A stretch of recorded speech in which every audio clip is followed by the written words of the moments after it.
Baik, Bapak Ibu sudah 7.20, silakan siapa yang mau duluan untuk mengemukakan apa yang sudah ditemukannya, boleh silakan. Kita semua akan saling mengisi, akan sharing, akan saling diskusi. Silakan Bapak Ibu.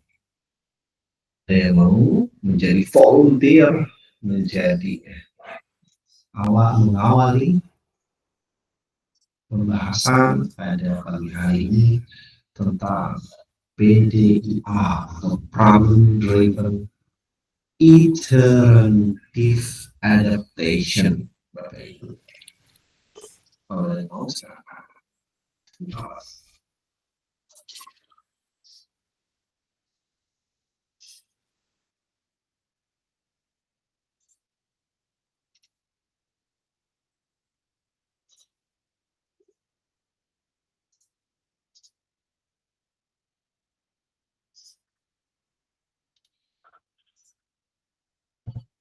Untuk saya cek aja mungkin ya Bapak Ibu ke Bapak Ibu yang sudah mulai ke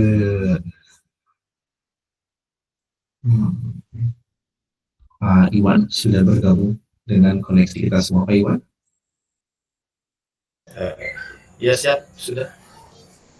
Baik, terima kasih Pak Iwan. Ada yang sudah ditemukan tentang PDIA apa Pak? Boleh cerita ke kita semua.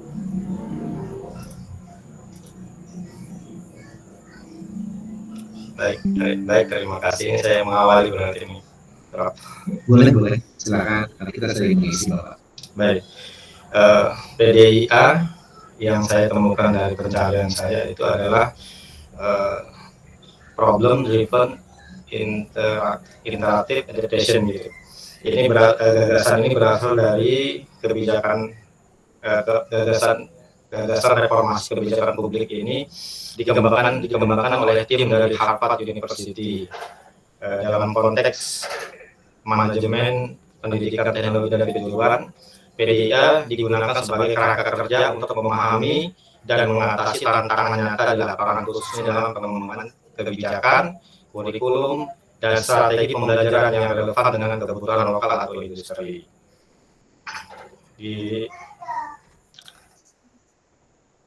Sebagai contoh, misalnya ini di tempat saya juga di SMK Negeri 1 Penajam Pasir Utara, ada tantangan rendahnya minat belajar siswa terhadap simulasi jaringan.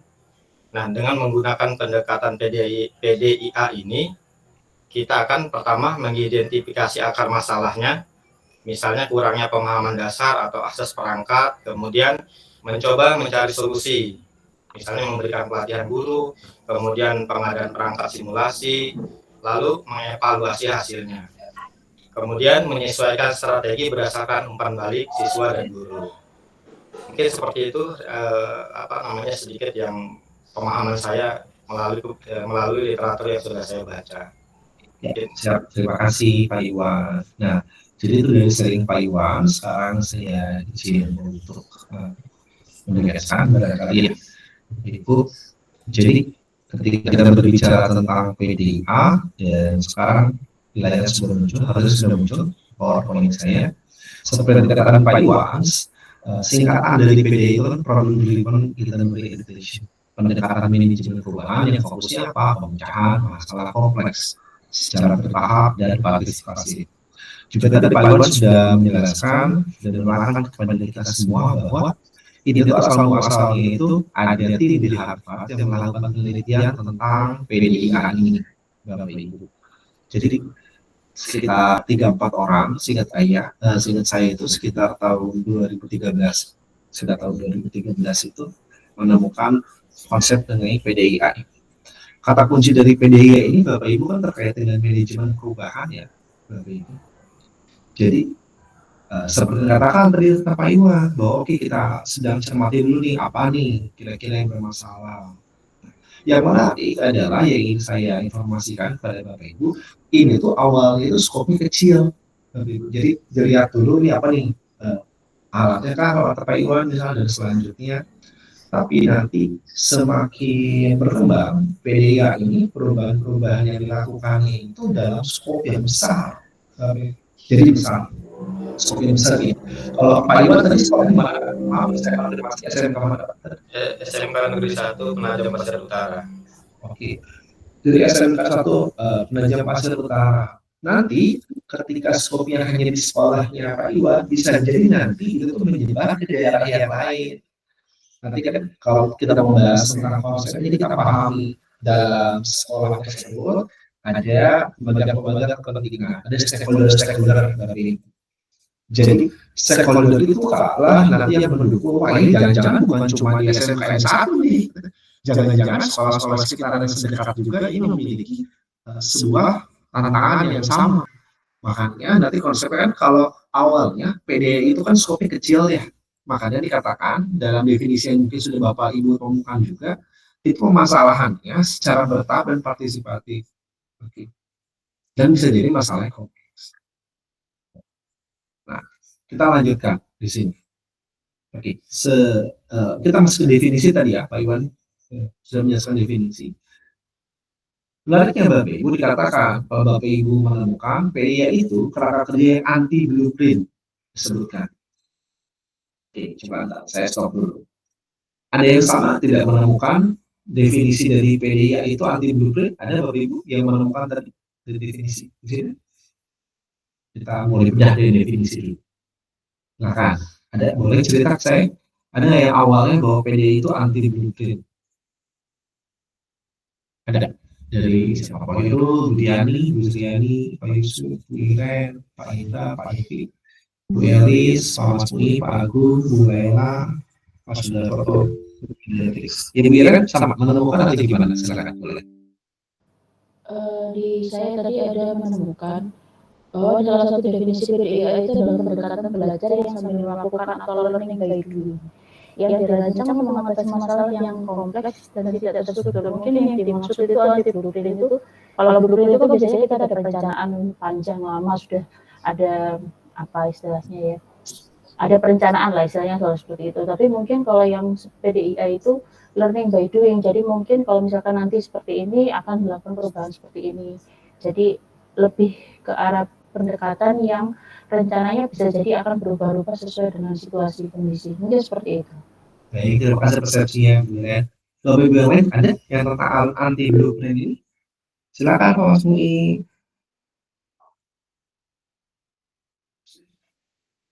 Boleh, silakan. Baik Pak Denny, terima kasih. Dari hasil terakhir itu PDIA itu digunakan dalam lingkungan yang kompleks dan dinamis. Mungkin di situ.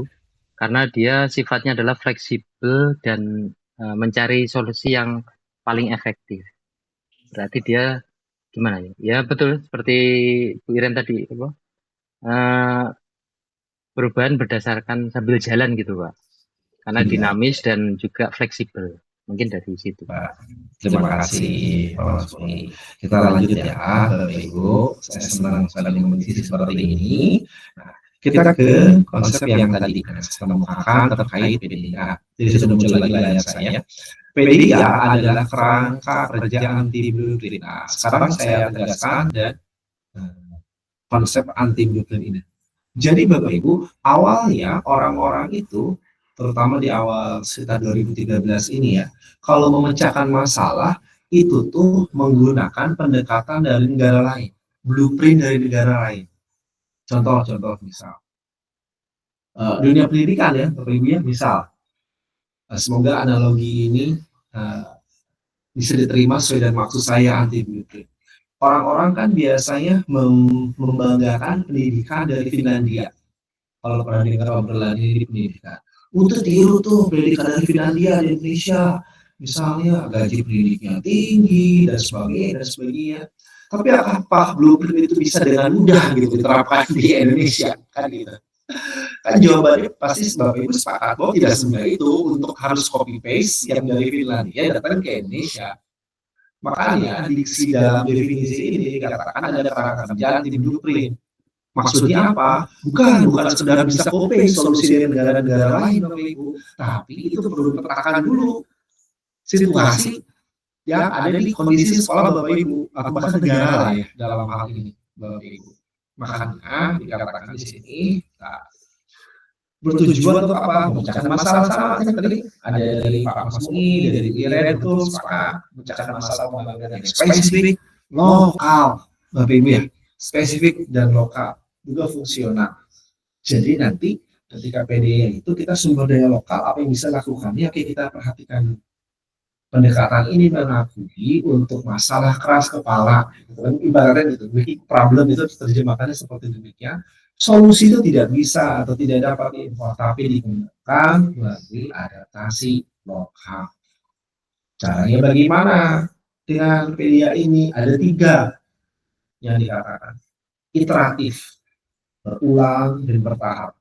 Solusi dicapai melalui apa? Langkah kecil, trial and error, penyesuaian berkelanjutan. Nah ini kan proses belajar sambil melakukan, learning by doing tadi ya kata Bapak Ibu, udah pas mantap. Apalagi selain iteratif, ada eksperimental, mencoba solusi kecil, diuji. Katakan kalau istilahnya secara teori itu small bet, taruhan kecil. Jadi bukan langsung yang best practice global secara masif, sesuai dengan apa ya tadi konsepnya yang dikembangkan oleh adaptasi lokal. Juga partisipatif, melibatkan banyak pihak, dikembangkan, diuji oleh individu organisasi yang paling dekat dengan pengelolaan masalah yang aktor lokalnya. Nah, dari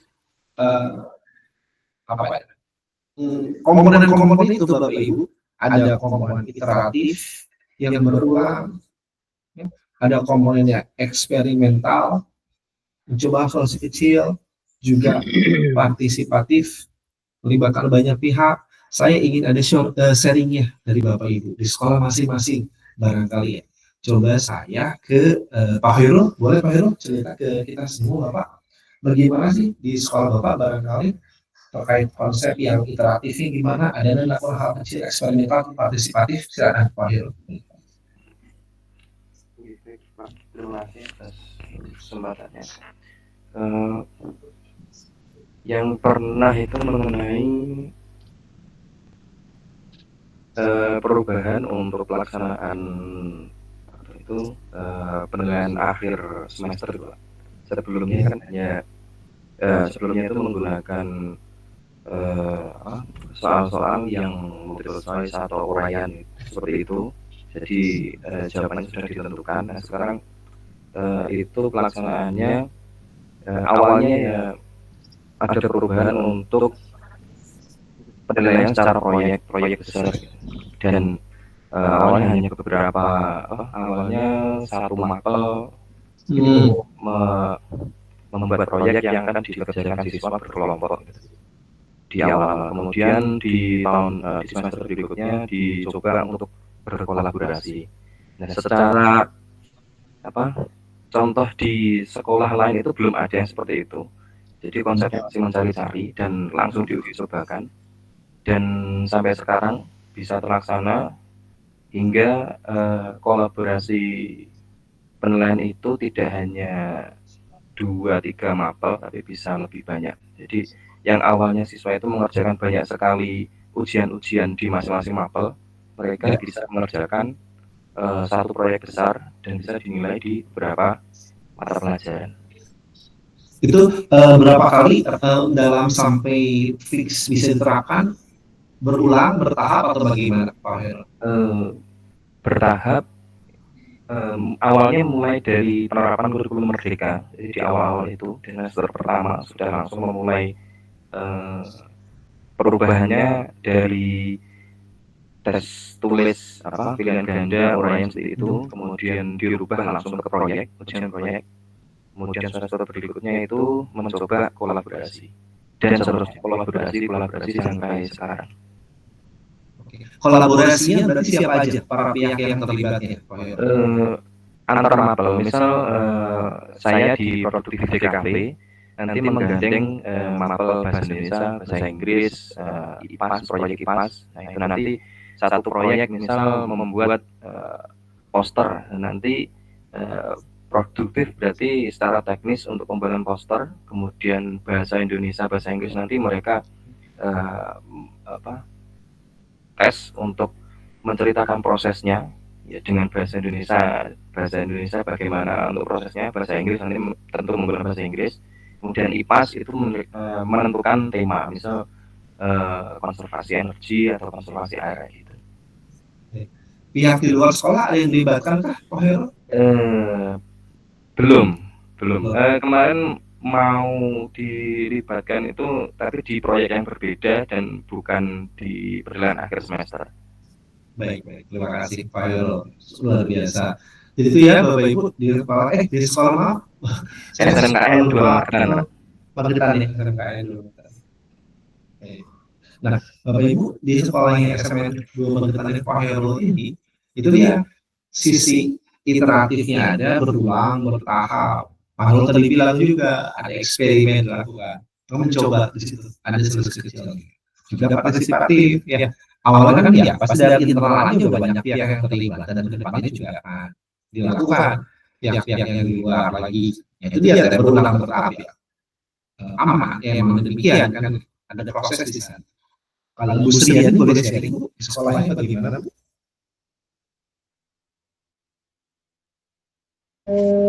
Baik Pak, di sekolah saya itu masih ini Pak, masih masing-masing. Jadi kami kemarin itu ada pertemuan ingin ya seperti ini Pak, mau membangun formula yang bagaimana supaya siswa itu bisa tidak terlalu banyak tugas, karena setiap masuk, aduh Bu tugasnya banyak betul dari guru A, guru B, guru C, ya seperti itu masih Pak, masih di tempat kami.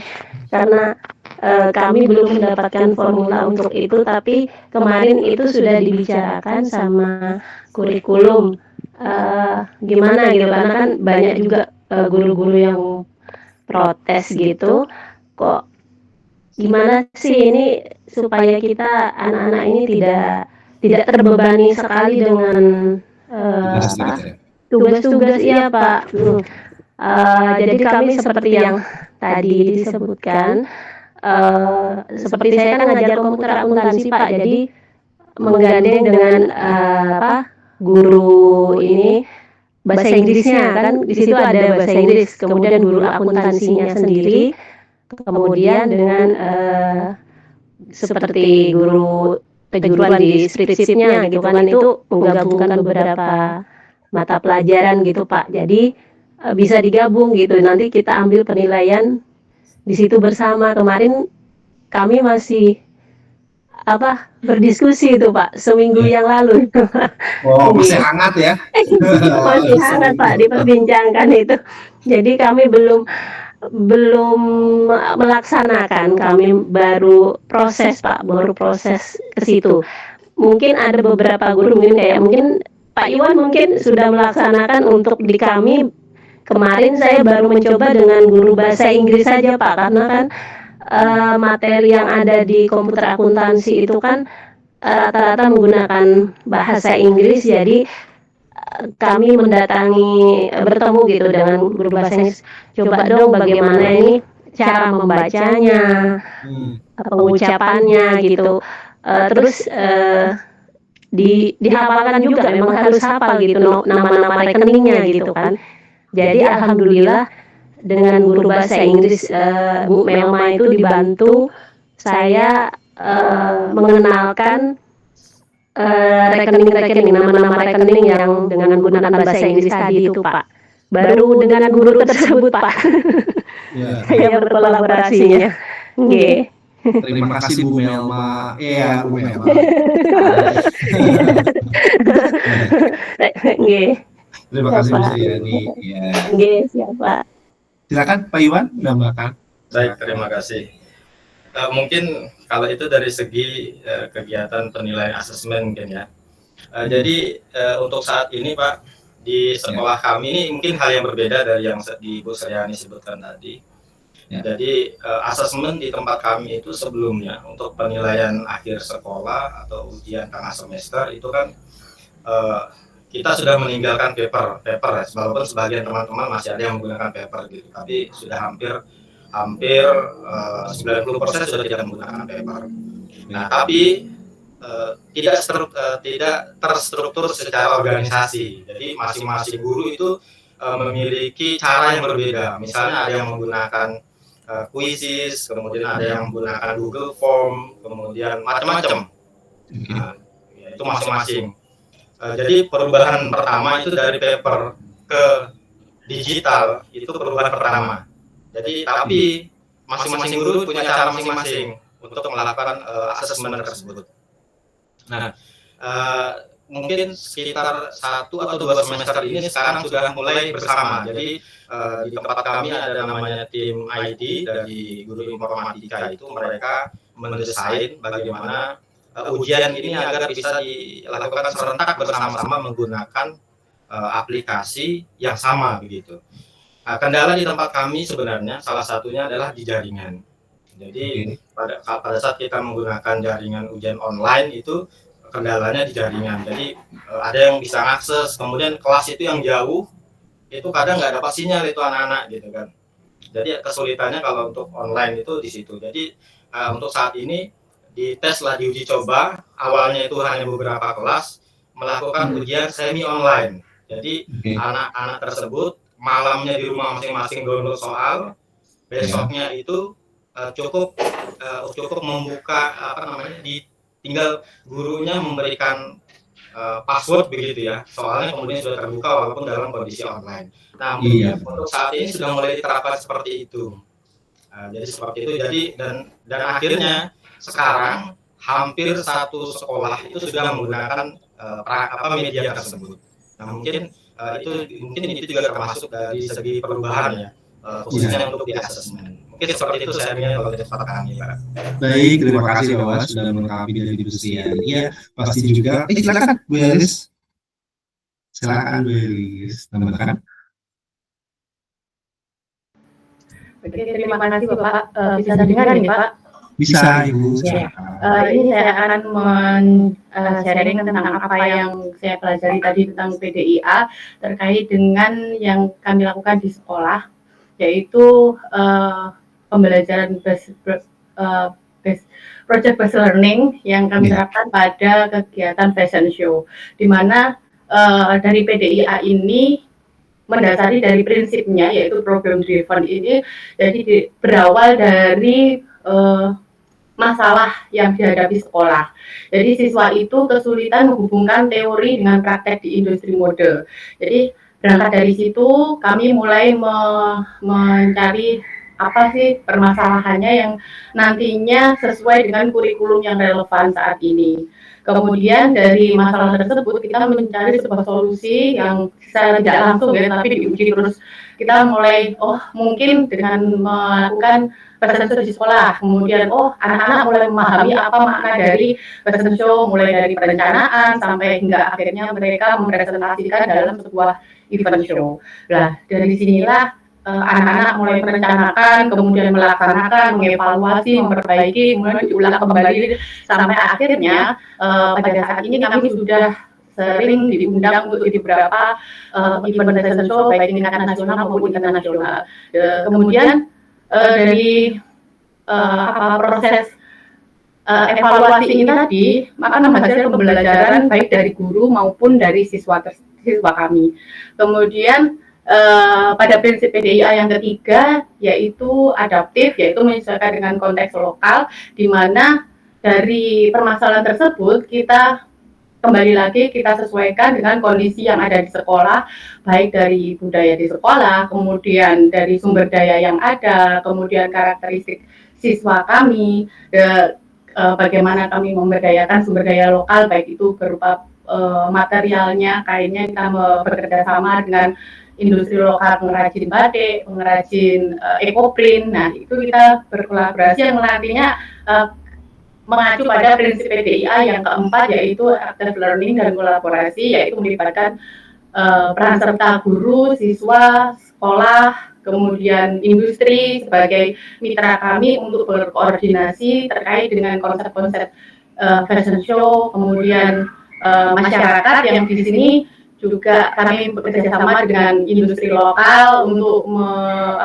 mensupport kegiatan yang kebetulan kemarin kami diundang di Hong Kong, Spotlight Center State. Ini kami bekerjasama dengan industri lokal ekoprint di Kota Blitar. Jadi ini menurut kami bahwa prinsip yang keempat ini sudah terpenuhi pada prinsip PDIA, menjawab dari permasalahan yang awal, menjawab permasalahan yang di awal tadi, apa yang terjadi di sekolah, hingga akhirnya kami melakukan sebuah uji coba, dan akhirnya kami mendapatkan formula kerjasama, dan alhamdulillah ini sudah berimbas pada kami diundang di event internasional. Mungkin seperti itu Bapak, sekedar sharing saya untuk kegiatan PDIA yang kami alami di sekolah kami. Seperti itu Pak. Terima kasih. Baik, terima kasih. Bu Elis Blitar ya?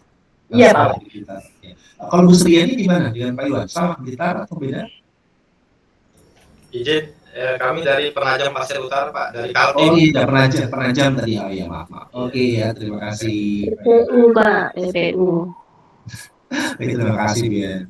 Ya betul, Bapak Ibu tadi tambahan dari Bu Elis itu melengkapi langkahnya ke depan tentang pembahasan PDIA. Nah, kita sekarang maju lagi ya. Saya akan majukan lagi pembahasannya dari PDIA.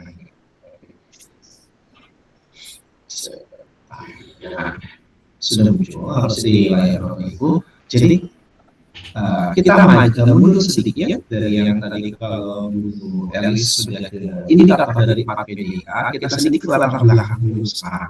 Kenapa sih PDIA penting? Bapak Ibu tadi saya perhatikan sudah mulai menerapkan dan sudah lama jadi PDIA itu penting.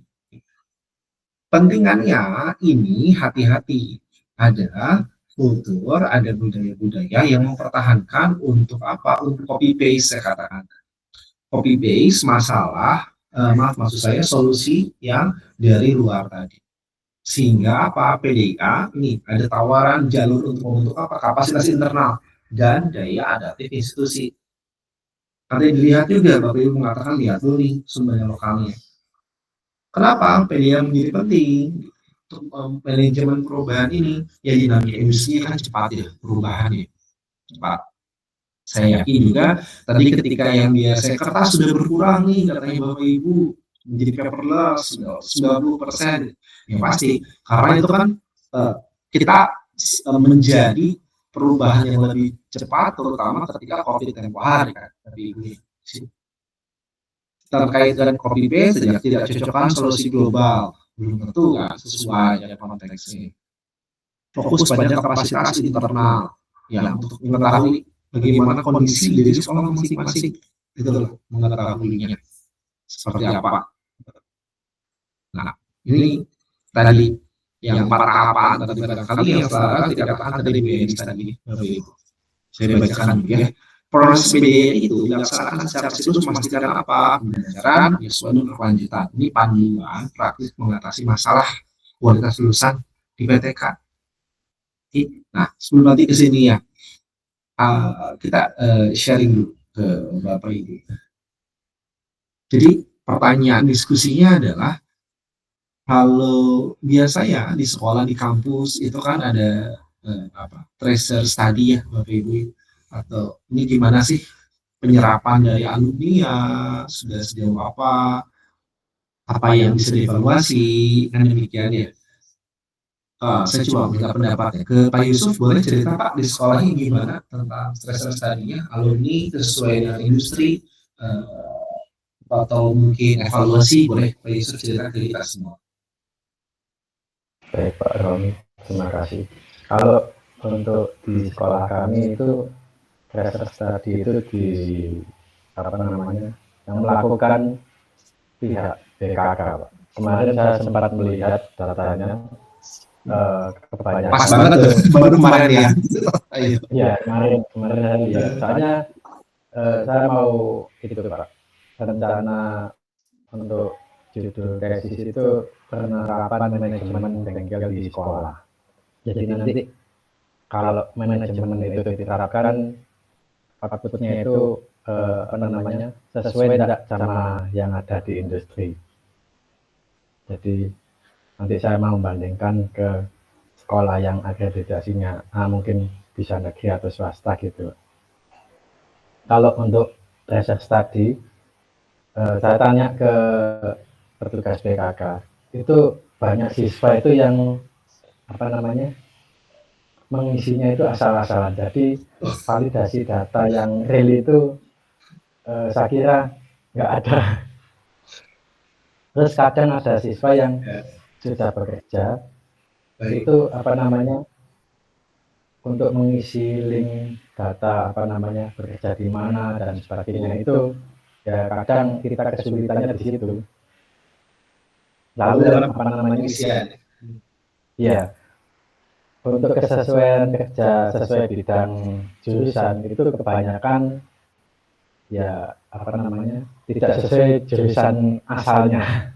Misal jurusan otomotif, kebanyakan itu kerjanya juga ada yang di restoran, ada yang kemarin itu di pelayaran dan sebagainya. Jadi saya kira untuk validasi data yang valid benar-benar real itu, saya tidak tahu gurunya dari mana, soalnya isinya itu banyak yang sekedar hanya mengisi aja. Iya, baik. Terima kasih Pak Yusuf gambarannya ya. Jadi untuk di sekolahnya Pak Yusuf, kondisinya ternyata ini tuh kondisi masih sekedarnya. Otomotif ya, benar ya Pak Yusuf ya? Masih dilihat Pak, maaf.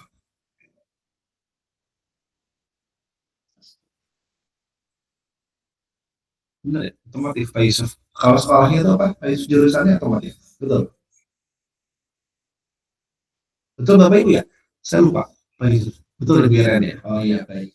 Ya, jurusan otomotif ternyata ada di pelayaran, karena ya otomotif ada di restoran. Kalau di pelayaran dan restoran membantuin otomotif ya, Bapak Ibu bisa jadi nggak ya? Atau terlalu ngarang saya. Tapi itu ya kondisi Pak Yusuf kan. Nah, terkait konsep PDIA itu nanti kan perlu dicek nih Bapak Ibu. Gitu. Apa kira-kira perlu dibenahi dan selanjutnya. Kalau Pak Indra gimana Pak? Boleh sharing kepada kita semua Pak. Pak Indra tentang di sekolahnya, tentang bagaimana kesesuaian dari alumni kah gitu ya, lulusan podcast lulusan ini gitu. Silakan Pak. Baik, terima kasih Pak Romi. Untuk tracer study, jadi saya kira hampir sama dengan teman-teman dari SMK lain mungkin ya. Untuk tracer study itu mungkin di beberapa sekolah karena memang kondisi, jadi anak-anak itu sudah mulai lulus dan ada yang sudah mulai bekerja, mungkin sudah kuliah. Jadi untuk beberapa atau sebagian dari pengisian tracer study itu tidak sesuai dengan yang ada di lapangan. Jadi mungkin karena teman-teman di BKK itu ini ada tuntutan dari atasan juga, jadi untuk memenuhi prosentase dari pengisian tracer study itu inisiatif untuk diri sendiri, mungkin tidak sesuai dengan yang ada di lapangan. Kendalanya mungkin seperti itu. Jadi untuk kesesuaian dari kepekerjaan, kemudian ada yang studi atau melanjutkan, kemudian ada yang berwirausaha, itu juga ada usaha dari teman-teman BKK. Jadi untuk menghubungi anak-anak mungkin dari Kaproli, kemudian dari wali kelas itu juga sudah diusahakan. Tapi apabila mungkin dilihat datanya yang masuk belum banyak, ini juga akhirnya ya ini inisiatif untuk untuk diri sendiri. Jadi kebetulan kemarin juga dari mahasiswa RPL yang tahun sebelumnya penelitiannya juga terkait BKK nggak salah, kemarin juga meminta data melalui saya dari ke teman-teman BKK. Jadi mungkin sampel dari beberapa sekolah seperti itu Pak Romi. Baik, terima kasih Pak Indra. Boleh, ini ada beberapa contoh di sekolah, tantangannya lumayan ya sekolah Pak Indra, Pak Yusuf. Bapak Ibu, ada yang cukup lancar nggak di sekolah ya? Boleh cerita sharing. Pak Agung, saya kangen sama Pak Agung nih, seminggu nggak ketemu nih. Pak Agung, gimana Pak? Oke, terima kasih. Kalau di SMK saya sendiri, kebetulan saya kaproklinya di jurusan desain komunikasi visual itu alhamdulillah banyak yang sudah bekerja, Bapak. Jadi kemarin itu ada salah satu DUDI itu yang membutuhkan karyawan, tetapi saya mencari di grup alumni itu semuanya itu pada sudah bekerja. Jadi seperti itu kondisi di jurusan kami, di jurusan DKV. Kalau jurusan lainnya mungkin kalau yang di jurusan otomotif mungkin sama kasusnya seperti Pak Yusuf sama Pak Indra. Jadi seperti itu Bapak Romi. Iya, itu ini yang salah jurusan itu atau apa ya? Sama otomotif itu sama. Pak Yusuf boleh? Pak Yusuf silakan. Pak Romi, saya mau tanya, untuk indikator SMK itu kan diprioritaskan untuk bekerja. Kalau lulusan SMK itu banyak yang kuliah, artinya sekolah itu berhasil atau gimana Pak, menurut Bapak? Oke. Baik. Terima kasih. Bu Yeren, boleh Bu Yeren mau menanggapi dulu boleh? Oke, ini menarik masalah tracer karena memang kebetulan saya juga di BKK juga Bapak, jadi sangat mengerti sekali. Pas banget dong. Perwakilan PKK sedang berbicara, Bu Yeren. Coba kepada kita semua. Iya, tapi sebenarnya yang sudah disampaikan dari Pak Yusuf, Pak Indra tadi itu sebenarnya memang benar.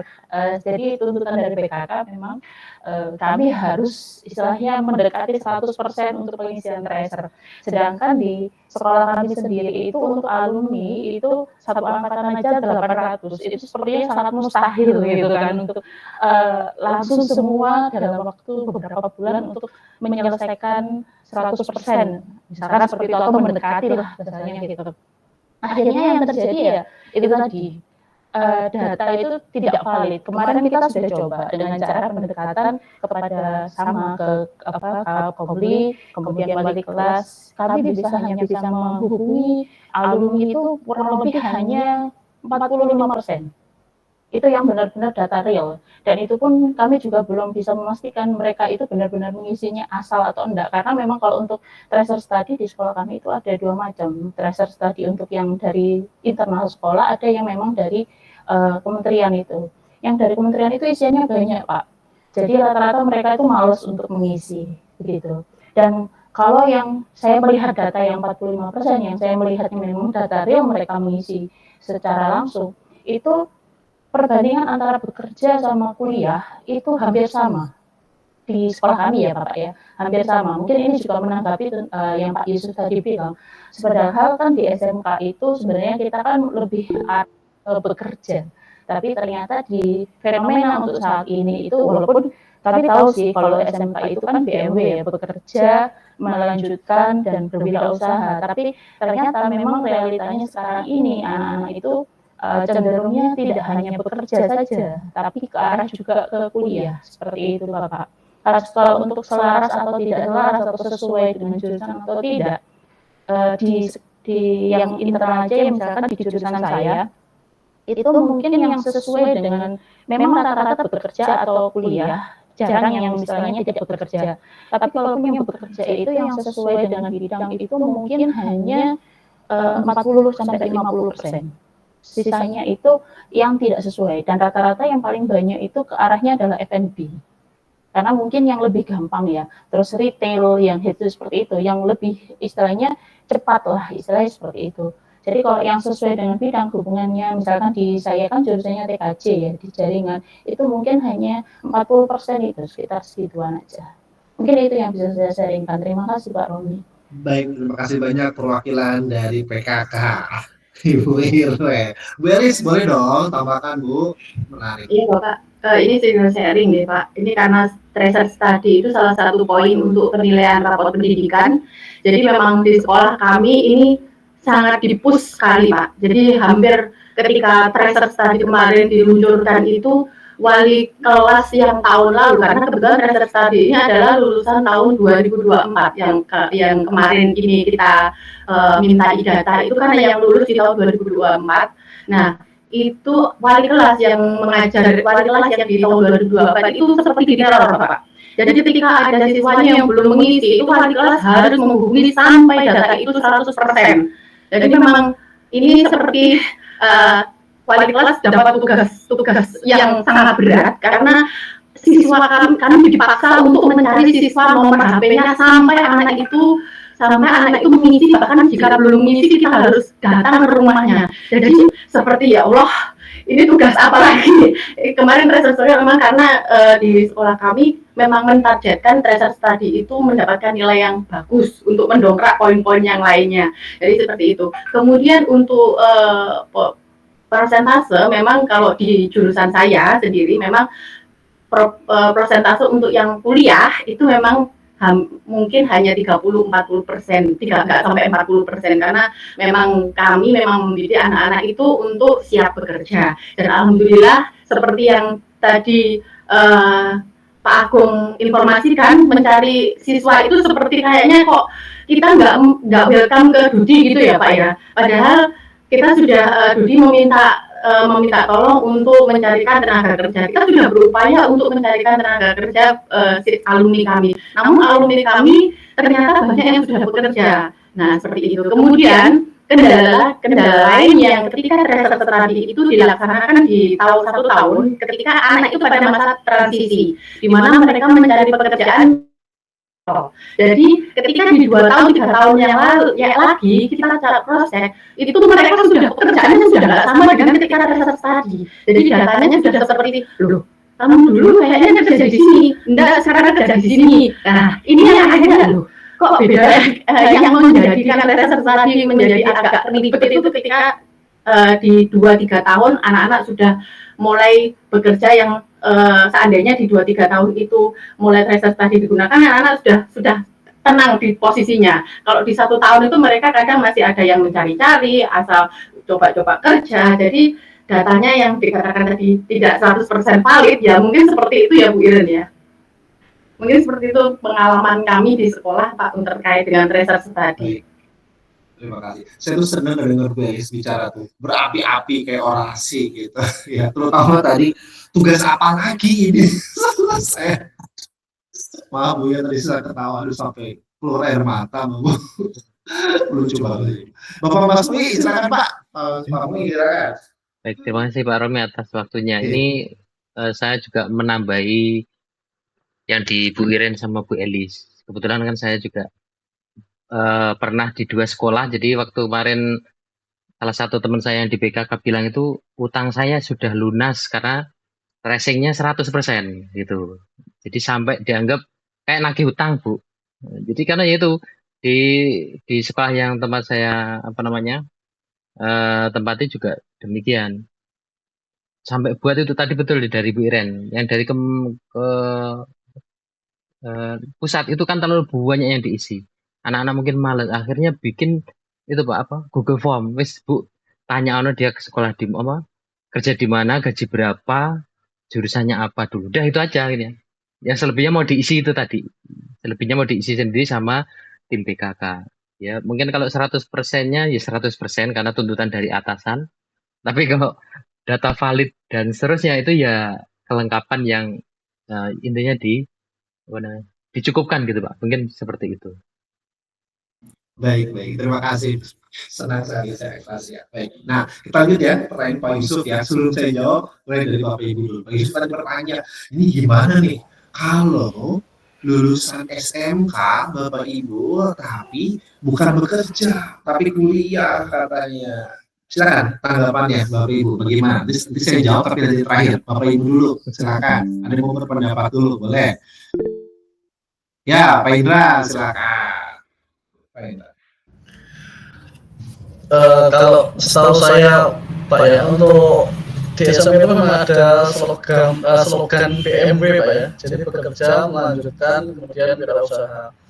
Jadi kami juga mendoktrin anak-anak kami yang ada di SMK itu juga tidak hanya bekerja, tapi juga bisa ketiga-tiganya. Mungkin dari masing-masing jurusan itu berbeda. Jadi mungkin anak-anak yang di jurusan farmasi mereka lebih concern untuk kuliah, kemudian anak-anak yang di TKJ mereka lebih untuk bekerja. Jadi memang kami menjembatani tiga hal tersebut. Jadi bisa ketiga-tiganya sebagai branding sekolah kami dan juga untuk memberikan wawasan luas bahwa SMK itu tidak hanya bekerja saja. Mungkin seperti itu, Pak. Baik, terima kasih Pak Indra. Bu Iren, silakan.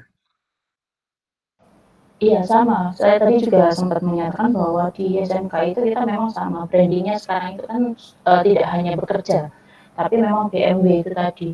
Bahkan rata-rata di saya sendiri, personal sendiri ngomong ke siswa saya langsung, kalian kalau memang mau bekerja silakan bekerja, tapi jangan lupa untuk nanti itu belajar sekolah lagi, karena mohon maaf Bapak, kalau untuk sekarang ini kita kalau hanya mengandalkan ijazah SMK itu di pekerjaan ya monoton hanya di level itu saja. Harapan saya dengan dia kuliah, walaupun kuliahnya dia kan bisa ambil kuliah malam atau di sini bisa ambil UT, PJJ yang seperti itu harapan saya nanti ketika dia bekerja dan kuliah itu bisa untuk menaikkan level atau di jenjang karirnya.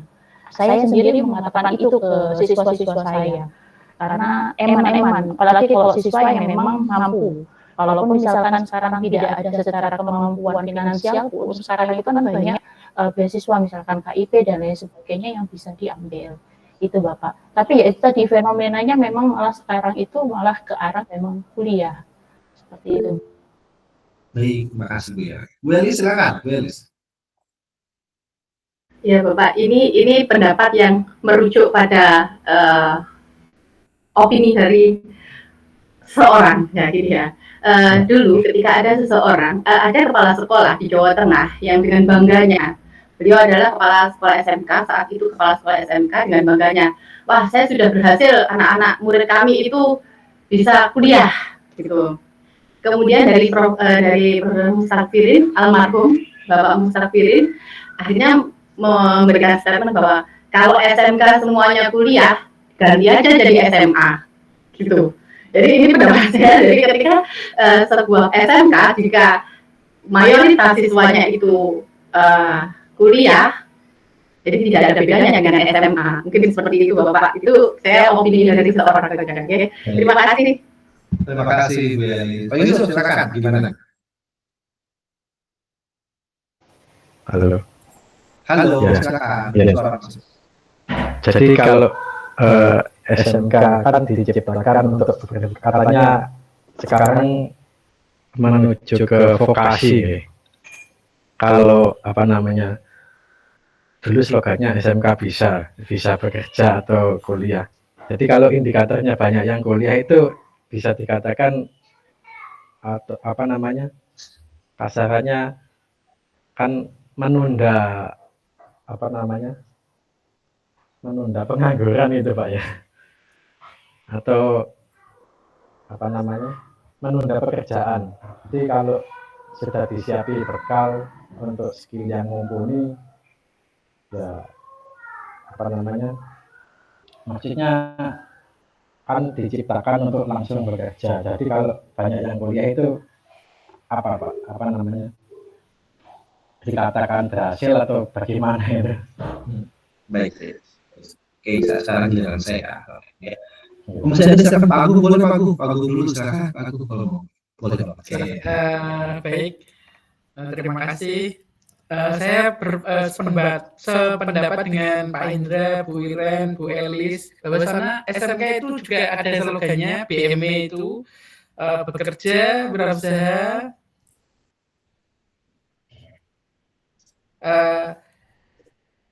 halo, kedengaran?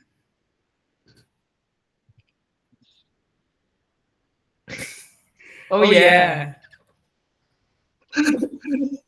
BM dulu katanya Pak. Silakan.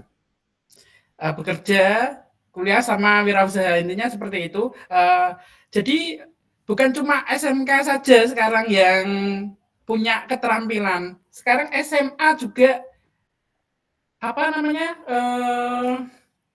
Double track. Jadi SMA juga dirancang untuk kerja. Jadi selain dari kalau SMK sudah dicetak di bekerja, tapi SMA sekarang juga dicetak untuk bekerja juga. Jadi seperti itu. Terus kemudian saya juga memotivasi anak-anak, saya suruh bekerja dulu. Setelah bekerja kalian harus berwirausaha. Jadi mungkin dia bekerja selama 3 tahun, setelah itu silahkan membangun usahanya. Sudah tahu manajemennya, sudah tahu alur pemasarannya, dia tak suruh menciptakan lapangan pekerjaan sendiri. Jadi seperti itu. Terima kasih Pak. Silakan, biar tidak menjadi unek-unek dan susah tidur nanti malam. Ada yang mau berpendapat dulu sebelum saya. Silakan. Bapak Ibu yang lain, siapa? Pak Iri, Bu Lela, Pak Sudarto, Giliran saya kapan ini Pak? Ada Prof. Oh, ada Prof. Maaf Prof. Enggak, saya menyimak saja, tapi seru sih ya, seru sekali. Silakan Prof. Prof mau itu menengahi, silakan Prof. Bukan menengahi, ini memang ada menengahi, memang sedang ada apa nih? Sedang ada pertikaian begitu. Pertikaian antara Pak Yusuf dengan teman-teman. Oke, yang pertama saya mendengarkan semuanya, meskipun sambil ini ya, mendengarkan ya bukan semuanya, tapi sebagian besar saya mendengarkan. Yang pertama terkait dengan cerita-cerita, kisah-kisah yang disampaikan oleh Bu Elis, Bu Iren, dan seterusnya tadi Pak Iwan. Pak Iwan di mana nih Pak Iwan? Oh iya Pak Iwan, Pak Indra dan lain-lain itu tadi Pak Mas Mubi ya. Semuanya dengan cerita-cerita serunya terkait dengan bagaimana penerapan PDA. Tapi pertanyaan saya, apakah memang itu benar-benar PDA? Bukankah Bapak Ibu baru tahu binatang PDA itu hari ini? Makhluk yang bernama PDA itu baru Bapak Ibu tahu hari ini, atau sudah ada yang memang sebelumnya tahu? Saya khawatir baru hari ini. Baru hari ini, Bu. Baru dengar. Nah, sehingga ketika tadi pada bercerita itu, saya berpikirnya sudah menerapkan PDA semua gitu ya. Ya mungkin. Tetapi secara memang kuliah andragogi itu kan pengalaman yang kita peroleh ya dari para peserta didik itu bisa dikonfirmasi di teori ketika di perkuliahan gitu. Oh ternyata saya sudah melaksanakan kemarin itu ternyata PDA juga namanya gitu ya. Bisa jadi, bisa juga tidak gitu kan. Karena kalau kita kembalikan kepada langkah-langkah PDA ya, bisa jadi itu itu PDA ya. Bisa jadi juga ada langkah-langkah yang tidak lengkap ya. Ada langkah-langkah yang terlewat gitu ya. Ada langkah-langkah yang mungkin sudah lengkap sebagai sebuah proses PDA. Ya.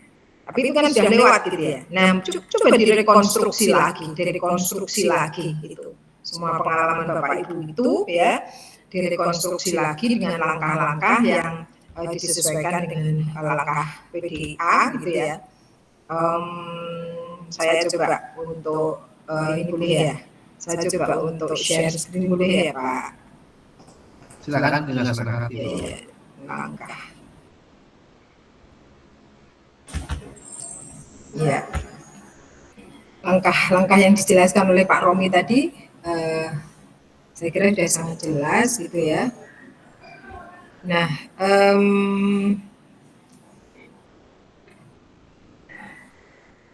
ini sambil salaman sama teman-teman ini orang tua itu gini nih, kalau ada yang muda pada datang terus pada saling sungkem gitu ini, kelihatan usianya. Oke, kita lihat di sini. Yang pertama adalah initial problem analysis ya. Jadi apa? Melakukan analisis masalah ya. Dimulai dari masalah. Memang PDA itu dimulai dari adanya masalah gitu. Nah, masalah itu apakah dirasakan oleh Bapak Ibu ya ketika bercerita itu tadi ya. Kemudian melakukan identifikasi langkah-langkah untuk tindakan gitu ya. Dilakukan identifikasi langkah-langkah untuk tindakan, kemudian mengambil satu tindakan ya. Kemudian setelah itu merefleksikan ya, mengevaluasi atau apa ya, tindakan itu akan dilakukan pengamatan ya atau evaluasi atau apapun namanya dan dilakukan refleksi. Setelah itu ya, apakah ini akan berlanjut ya, yang tentu perlu supporting dari legitimasi ya kan dan kewenangan gitu, kalau itu akan dilanjutkan ya. Kalau yes gitu ya. Tapi kalau no, maka disinilah ya kunci dari pendekatan PDIA itu, adapt and iterate ya, adaptasi dan iterasi di sini. Mungkin ini akan kembali ke sini lagi, begitu seterusnya ya sampai dikatakan itu sudah bisa dilegitimasi ya dan sudah bisa didifusikan ya, bisa disebarkan, bisa diterapkan. Nah, coba direkonstruksi lagi cerita-cerita tadi ya, karena kisah-kisahnya itu tadi kisah-kisah manis semua gitu ya. Tapi problemnya ini perlu elaborasi. Oke, itu yang pertama. Mungkin begini. Bapak Ibu ini kan semua guru ya, semua guru. Nah, saya yakin nih, semuanya sudah pernah melakukan penelitian tindakan kelas. Ya, sudah pernah? Pernah, Prof. Ya, hampir semua. Saya kira semua dari para guru. Ini ada Mas MUI ISTGR, ini mesti lulusan dari PPG ini. Kayaknya dari SM3T nih. Ikut SM3T enggak, Mas? Oh, yang 3 bulan ya? Oh, bukan dari UM, bukan peserta program SM3T yang lanjut PPG itu bukan? Oh, bukan. Oh iya, yang singkat dan padat dan ya yang dimampat, makanya saya bilang padat itu tadi karena dimampatkan ya. Oke, pasti di situ ada PTK ya, penelitian tindakan kelas. Bayangkan ini hanya satu mini contoh mini aja ya dari PDIA ya. Kalau PDIA organisasi gitu ya, sebuah organisasi. Ya, tidak cukup lah kalau satu kelas. Kalau PTK kan penelitian tindakan kelas ya, classroom action research. Ya, classroom action research. Dimulai dari masalah kan? Dimulai dari masalah. Ya kan? Ada masalah apa yang Bapak Ibu rasakan di kelas? Pada mata pelajaran yang Bapak Ibu ajarkan sendiri di kelas yang Bapak Ibu mengajar di situ, bukan di kelas lain. Problem apa? Nah, itu yang kita pikirkan, misalnya kelas tidak bisa aktif, siswa sibuk dengan gadgetnya sendiri, nilai rendah nilai mata pelajaran rendah, aktivitas rendah, motivasi rendah dan seterusnya. Itu semua menunjukkan gejala. Itu adalah gejala ya, gejala. Dan kemudian tugas guru adalah mencari akar masalah. Ya. Siswa tidak punya motivasi rendah itu masalah, ya kan? Nilai siswa rendah itu masalah, gitu kan? Aktivitas siswa rendah itu masalah. Tapi apa yang menjadi akar masalah? Nah, itu adalah tugas guru untuk mencari akar masalah. Ya, mudahnya gini, pusing, demam, ya, kemudian panas dingin, ya, itu demam ya. Itu semua adalah masalah. Tapi sebenarnya itu hanya gejala dari sebuah akar masalah. Yang menjadi akar masalah adalah karena Bapak Ibu sedang flu, kan gitu. Ini barusan salaman lagi nih. Ini karena kegiatan di kampus. Jadi Bapak Ibu sedang flu. Nah, flu itu dengan satu obat cukup, ya kan? Tidak perlu misalnya pusingnya dengan oskadon, kemudian pileknya dengan demakolin, kemudian panas dinginnya dengan paracetamol. Tidak perlu begitu kan? Tapi kita cukup satu obat yang bisa mengatasi penyebab akar masalah itu. Nah, seperti itu ya, PDA itu juga seperti itu. Ada banyak gejala yang itu menunjukkan sebuah masalah, tapi sebetulnya apa sih akar masalah? PTK juga begitu kan? Juga begitu, apa sih akhirnya? Oke, yang menjadi masalah karena guru mengajar dengan menggunakan metode konvensional. Maka yang harus dilakukan sebagai tindakan adalah guru melakukan pembelajaran dengan menerapkan model pembelajaran inovatif. Tapi inovatif yang mana? Ya kan? Inovatif yang mana? Karena inovatif itu banyak. Ada kooperatif itu sendiri banyak, ya kan? Kooperatif itu ada STAT, ada TGT, ya, ada investigasi kelompok, ada macam-macam. Ya. Kemudian pakai problem based learning, pakai project based learning yang sekarang sedang ramai itu kan project based learning sama studi kasus, mengembangkan teaching factory dan seterusnya gitu ya. Itu berarti ada banyak alternatif tindakan. Yang kemudian kita ambil salah satu tindakannya. Mbak, apakah saya mengganggu? Sorry, Mbak. Iya, oke. Bisa menghalangi jalan orang surung-surung. Ya. Kita ambil salah satu tindakan.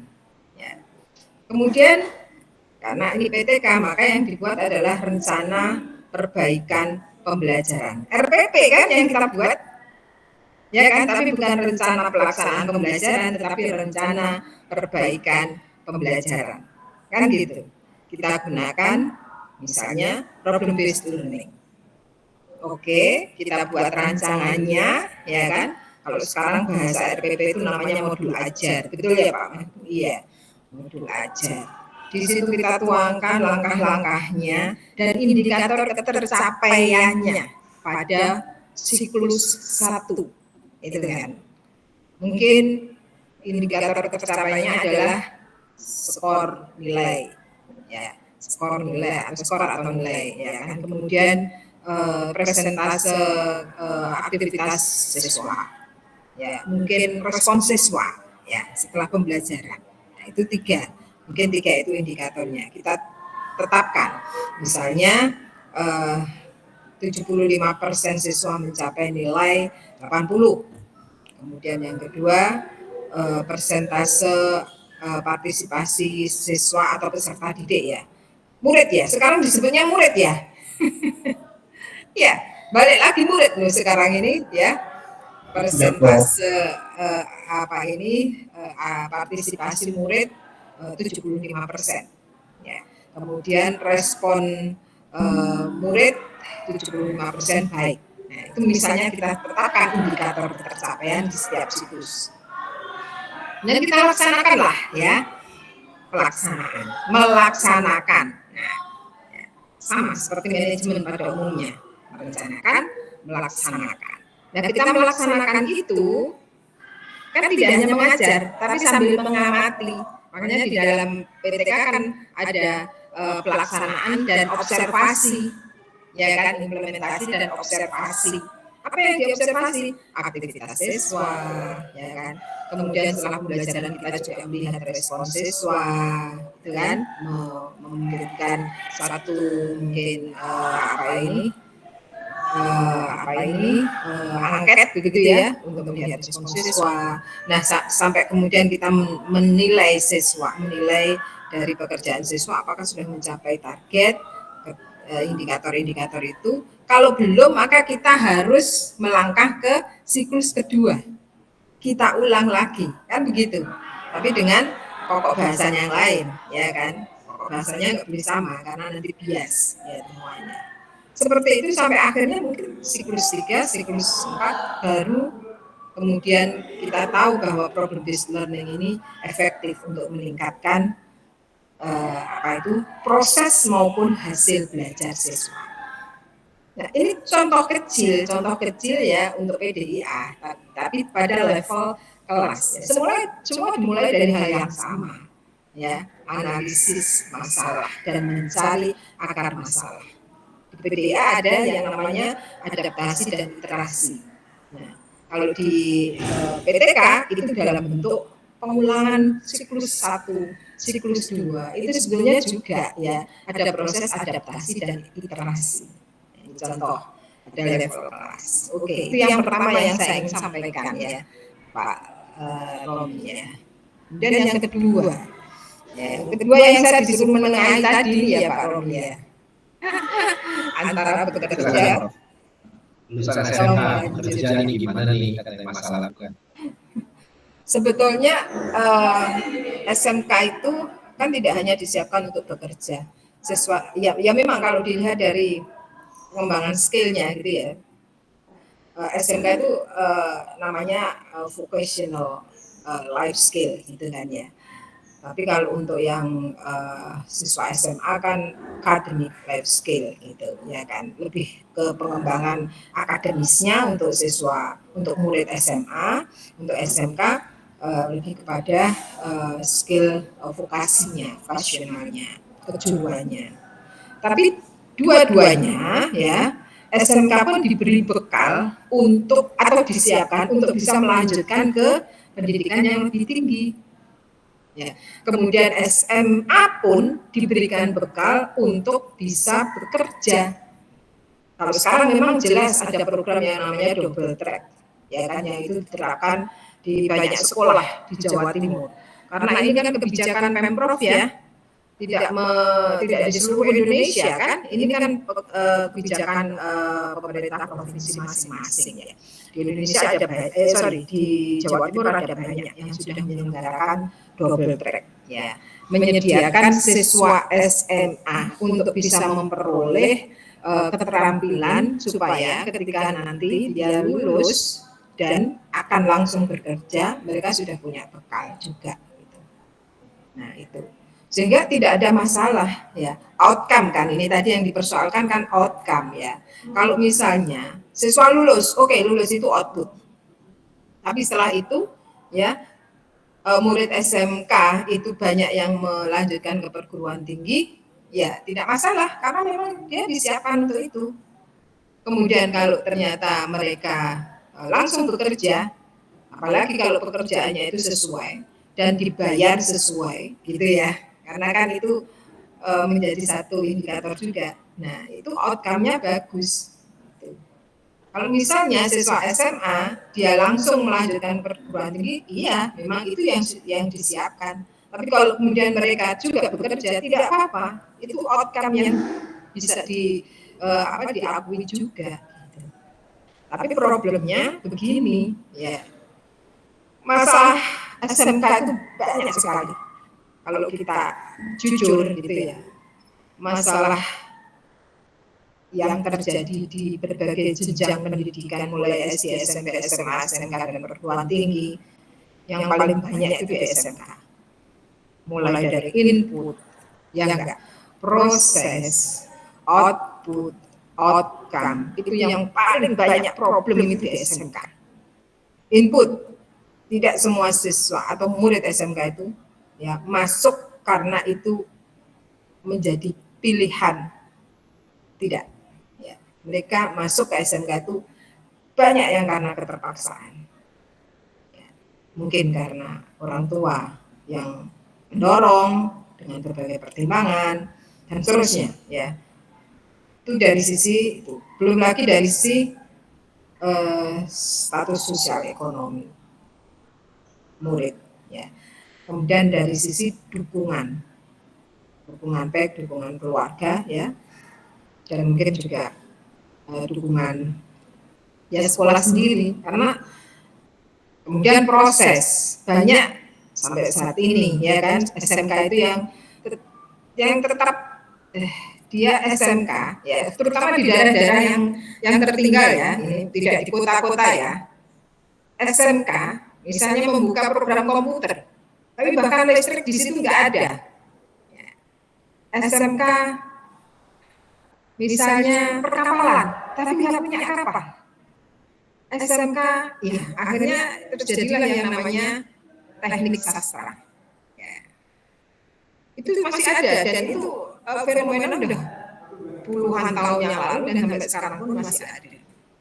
Akibatnya apa? Lulusan SMK kita banyak yang tidak siap bekerja. Itu fakta. Ya. SMK negeri dibandingkan SMK swasta, jumlahnya jauh lebih besar SMK swasta. Dan SMK ini dengan berbagai mutunya, ya, mulai yang sangat bermutu sampai yang ya terdengar saja mutunya, gitu ya. Kondisinya seperti itu. Akhirnya yang dihasilkan oleh sekolah-sekolah SMK adalah lulusan dengan berbagai kondisi mutunya, ya, dengan berbagai kondisi mereka. Nah, makanya kemudian tidak bisa kita pungkiri kalau kemudian ya berdasarkan data bahwa tingkat pengangguran terbuka persentase tertinggi adalah SMK, lulusan SMK. Ini betul-betul menjadi keprihatinan kita ya sebagai orang kejuruan gitu. Belum lagi kesiapan bekerja, belum lagi budaya kerja, belum lagi banyak hal, ya. Nah, kenapa tidak itu yang menjadi pikiran kita untuk diangkat menggunakan pendekatan PDIA? Begitu banyak persoalan di SMK itu. Coba ambil salah satu. Coba dekati dengan penerapan PDIA. Coba, ya. Itu sih Pak Romi, ya. Ini pelatihan udah mulai, saya harus tatap muka ini. Oke, Prof. Siap. Aman. Saya izin lanjut, Prof, ya. Ya, silakan. Tadi. Siap. Terima kasih, Prof. Itu jadi di pandangan penjawaban dari Prof Lutfi melengkapi tambahannya, barangkali melengkapi yang Prof Lutfi ya, pertanyaan yang Prof Yusuf, kita kembalikan ke teori yang PDIA, Bapak Ibu. Dan bagaimana maksud saya teori yang PDIA itu? Nah, bagian D terutama nanti yang saya cermati kepada Bapak Ibu. Bagaimana tahap dekonstruksi dan didiknya. Ketika tadi ada lulusan yang belum terserap secara optimal, nah, gitu. Maka pecah masalah besar menjadi submasalah sama seperti yang tadi Prof katakan. Ini SMK ini punya masalah ini yang cukup banyak. Yuk sekarang kita pecah dan lakukan pendekatan PDIA. Jadi konsep PDIA itu kita mengambil sedikit-sedikit, rancang dan uji solusi kecil yang tadi saya smart bed itu ya, dari iteration dan adaptation tadi di situ. Yang setelah itu lalu lakukan feedback, ya. Bagaimana tentang dukungan dari orang-orang terkait, Bapak Ibu. Jadi untuk melengkapi yang dari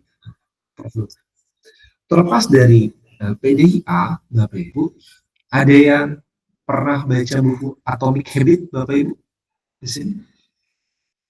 James Dean kalau nggak salah penulisnya. Belum Pak. Kalau belum Belum. saya coba sudut pandang saya. Ketika PDA ini adalah kepada sebuah organisasi terusnya. Ketika berbicara tentang Atomic Habit yang James Dean ini tahun 2009 kalau saya nggak salah tahun itu buku ini ada itu. Ini berbicara tentang kebiasaan manusia. Jadi manusia ini mendeteksi adanya sebuah masalah. Kalau PDA kan ada problem generation nama definition ya. Misalnya apa? Manusia punya masalah sulit olahraga misalnya, sederhananya. Misalnya, untuk menyebutkan tiap hari olahraga itu kalau sulit, atau yang lebih fenomenal lagi, generasi mungkin atau ya kalau di Bapak Ibu, saya memperhatikan ada generasi di bawah murid-murid itu, ini tuh kalau minum air bening tuh nggak bisa Pak. Minum air putih itu nggak bisa. Jadi senangnya itu berwarna, yang berasa. Anak-anak itu kalau saya perhatikan tuh, kalau minum air bening air putih itu bilangnya tuh, ih nggak ada rasanya gitu mereka tuh bilang tuh. Itu yang mengakibatkan kalau kita lihat ada kasus-kasus yang viral, ada anak-anak kecil ginjalnya kan bermasalah. Ya kalau kita lihat itu kan kalau kita protes secara individu itu sebuah masalah. Dari buku Atomic Habits mengatakan kalau kita membuat kebiasaan baru maka bisa dari paling kecil dan rutin dulu. Jadi mirip-mirip dengan organisasi, kata kuncinya rutin dan hal kecil. Bakal memulai kebiasaan baru di buku Atomic Habits 2 menit saja memulai kebiasaan baru setiap hari. Lalu biasanya kalau membuat kebiasaan baru di buku Atomic Habits itu kaitkan dengan kebiasaan yang sudah ada Pak. Misalnya kebiasaan kita membuat kebiasaan setiap hari adalah berolahraga itu setelah bangun tidur misalnya. Maka pas bangun tidur sebelum sholat subuh lakukan olahraga, stretching apapun. Jadi dikaitkan dengan kebiasaan lainnya. Itu membuat pola untuk kehidupan. Di Atomic Habits juga dikatakan ini menjadi pembelajaran buat kita semua barangkali dan mengingat ketika mau rutin olahraga siapkan perlengkapan yang dibutuhkan itu dekat-dekat kita. Jadi maksudnya kalau misalnya olahraganya mau push up kah gitu ya, atau mau misalnya angkat barbel misalnya, barbelnya itu siapkan di dekat ranjang. Jadi pas bangun lihat barbel harapan bisa ingat untuk workout. Jadi lingkungannya. Yang saya mau cerita untuk menutup sesi pada pagi hari ini, karena nanti bahasannya mengenai PDA ini nanti masih ada ya. Tadi kita baru sampai kepada indikator dari 4 itu, tapi kan sudah mau 840 sekarang. Bahwa kebiasaan dari manusia atau organisasi itu nanti bisa diperbaharui, katakanlah ini reprogramming. Kalau konsep hipnoterapi itu ada program lama yang sudah usah, maka perlu diperbarui program-program barunya dengan cara yang sedikit, kecil, tapi konsisten. Itu barangkali closing dari saya, Bapak Ibu. Prof. Lutfi, izin apa ada kalimat untuk closing, Ibu? Apa bisa terhubung? Oke, Prof. Lutfi ini sudah di lapangan, Bapak Ibu. Baik, Bapak Ibu ada yang mau dikonfirmasi dulu sebagai penutup dari kelas kita, apa aman? So far dengan progres kita? Aman Bapak Ibu? Siap, baik. Baik, kita dokumentasi dulu ya Bapak Ibu untuk kelas pagi hari. Silakan. Buka layarnya boleh. Saya akan perbesar dulu sebentar. Oke, layar penuh.